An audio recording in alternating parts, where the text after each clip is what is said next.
Tonight, Russia threatening to speed up missile production, condemning, quote, increasingly aggressive NATO policies, which comes as a growing list of NATO allies now say that Ukraine can use their weapons to strike inside Russia. That used to be absolutely verboten, but it has totally changed now. France, Germany, Poland all have dropped that restriction. And for the first time today, Antony Blinken, the U.S. Secretary of State, signaled that the United States could join them.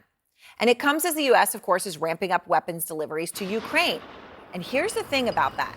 It's actually giving the U.S. military a major boost. And Oren Lieberman has this story that you'll see first here out front.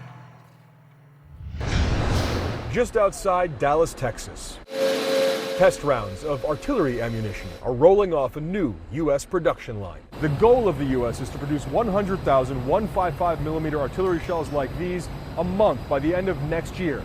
This facility alone, when it's at full capacity and up and running within the next 12 months, will make nearly a third of that, 30,000 shells a month. The U.S. has committed more than $51 billion in security aid to Ukraine since the start of the war. The weapons go to Ukraine, but the vast majority of the money comes right back into the U.S. in manufacturing facilities, jobs, and production. I think what we've seen from the lessons learned in Ukraine is that all of us, the United States, our NATO allies, need more munitions. We need bigger stockpiles.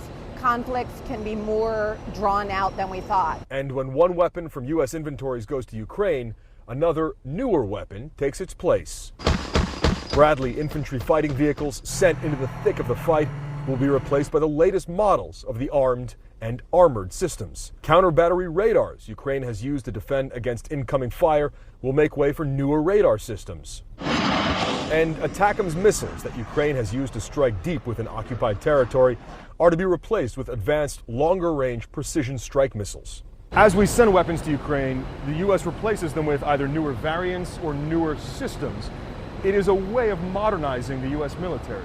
That's right. I like to say we're not going to replace old with old. We're going to replace old with new. We are modernizing through the support that we're giving to the Ukrainians. To feed the Kremlin's war, President Vladimir Putin has placed Russia's economy on a full wartime footing, trying to outproduce the West in what is becoming a grinding war of attrition. Russia spends nearly 7% of its GDP on defense, with plans to go even higher, far more than the U.S. or any Western nation. Even if Russian weapons are lower quality, an old military adage says that quantity has a quality of its own.